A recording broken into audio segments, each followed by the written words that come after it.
Bobby Dan Davis Blocker was born on December 10th, 1928, in DeKalb, Texas, and grew up in the small West Texas town of O'Donnell. His parents, Orr and Mary Blocker, were ranchers, and the family's life was shaped by hard physical work and modest means. Even as a boy, Dan stood out literally. He grew into his large frame early, eventually reaching 6'4" and well over 300 pounds. But those who knew him consistently described something that contradicted his size: a natural gentleness, a warmth that put people at ease rather than intimidating them. He attended Texas Military Institute, where he picked up habits of discipline that would stay with him for life. From there, he enrolled at Hardin-Simmons University in Abilene before transferring to Sul-Ross State University in Alpine, Texas. It was at Sul-Ross that he found an unexpected passion: speech and drama, earning a degree in the subject even though, at the time, acting wasn't on his radar as a career. College also gave him an outlet for his physical gifts. He played football, using the same size and strength that would later define his on-screen presence. Teacher, soldier, veteran.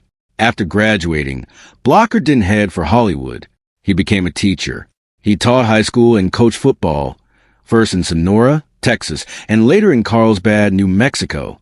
By all accounts, his students adored him. The same patience and kindness that would later charm television audiences apparently came naturally to him in the classroom. That chapter was interrupted in 1951, when Blocker was drafted into the U.S. Army during the Korean War. He served as an infantry sergeant, and the experience left a permanent mark on him. He came home a decorated veteran, carrying a maturity and quiet discipline that would later inform his acting. True to character, though, he almost never spoke publicly about his military service. He treated it as something private rather than something to be traded on for attention. The long road to Hollywood. Blocker's path to stardom was gradual, not sudden.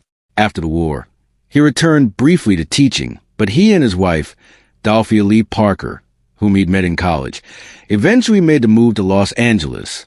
Once there, Blocker began picking up small roles to make ends meet, appearing in shows like The Restless Gun, Gunsmoke, and Wagon Train. It was steady work, but nothing that suggested the fame that was coming. That changed in 1959, when Blocker was cast as Hoss Cartwright in a new NBC Western called Bonanza. Almost overnight, his life changed with it. What made Hoss Cartwright such an enduring character wasn't just his size. It was a contradiction Blocker built into him. Hoss was physically the most imposing of the Cartwright brothers, yet emotionally the softest. He was quick to cry, quick to forgive, quick to see the good in people. Blocker infused the role with a childlike sincerity that never tipped into caricature, and audiences responded to it immediately. In doing so, Blocker quietly challenged a common stereotype of his era: the assumption that a large, physically powerful man must also be rough, threatening, or emotionally closed off. Hoss was proof otherwise. Strong enough to lift a wagon out of the mud, gentle enough to comfort a crying child in the same episode. Bonanza went on to run for 14 seasons, and Blocker appeared in more than 400 episodes, becoming one of the most recognizable faces on American television. His chemistry with co-stars Lorne, Greene, and Michael Landon helped anchor the show's multi-generational appeal, and Hoss became, for many fans, the emotional center of the entire series, the character whose warmth made the Ponderoso feel like home. Not every relationship on set was as easy as Blocker's rapport with Greene and Landon. His dynamic with Pernell Roberts, who played eldest brother Adam Cartwright, was reportedly far more strained. The two men were, by most accounts, opposites in temperament. Blocker was easygoing and team-oriented, someone who took genuine satisfaction in the show's success and in being part of what felt like a working family. Roberts, by contrast, had a reputation for being intense, critical, and restless. Someone who saw television as a medium capable of more intellectual weight than Bonanza's creators were interested in delivering, and who was vocal about feeling his character was underwritten. That friction reportedly built over years, and when Roberts left the series in 1965 after 6 seasons, the departure wasn't especially warm. Some accounts suggest Blocker was relieved to see him go, believing the set would be a calmer, more harmonious place without the ongoing friction. Even after Roberts' exit, it said Blocker's feelings never fully softened.